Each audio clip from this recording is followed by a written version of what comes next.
Jesus said, I am the bread of life. And we actually feed on Jesus as the bread of life when we read the Word, when we pray, when we worship, when we attend church, in many, many ways. And we are invited to eat abundantly of Jesus, the bread of life, and it will be for our infinite profit and benefit. Most of us have no problem getting natural bread in, eating bread. Big Mac, quarter pounder, whatever it is that's your favorite. I wonder how many of you love eating. Do you know camels can go 40 days without food? The emperor penguin can go 4 months without food. But the crocodile can go 3 years without food. So my question is, how long do you go without food? Now I know some of you eat 4 times a day. There's others that eat 5, 6, and there are some of you that eat all day. Ask God to give you the same love for eating spiritual food as you have for natural food. John 6:35, I am the bread of life. Whoever comes to me will never go hungry, and whoever believes in me will never be thirsty. The bread satisfies. In a world filled with temporary pleasures and empty promises, Jesus offers true satisfaction, meeting the deepest longings of our hearts. You know, everyone's looking for Jesus. They just don't know it.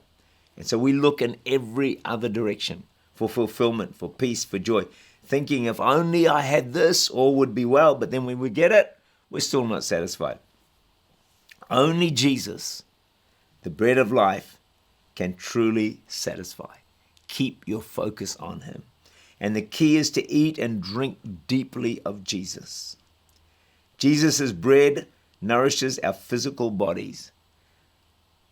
Just as bread nourishes our physical bodies, Jesus nourishes our souls and our spirit. He fills the void within us. We find a fulfillment that cannot be found anywhere else. The bread satisfies. More than that, the bread sustains. Not only does Jesus' bread satisfy us, but he also sustains us throughout our journey of faith.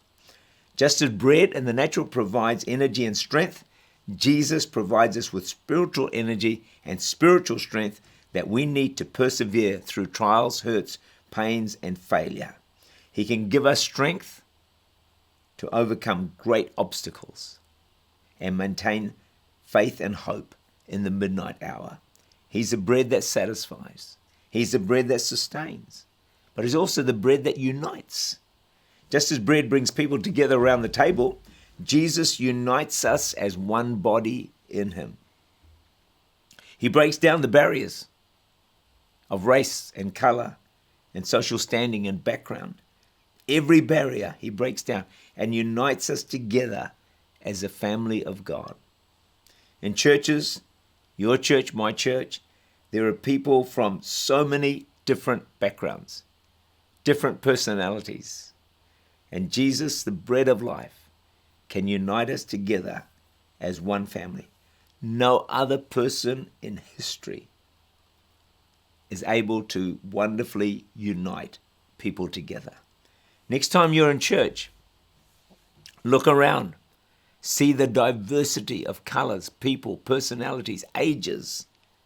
The fact that you're all in the same room is unbelievable. Only Jesus could do this. Only Jesus can unite such different people and personalities together and put them in the same room. So by and large, they get on well with one another. Jesus is the bread that unites. Truly, this is amazing grace. If anything our world needed today, it would be to be united as people and as nations.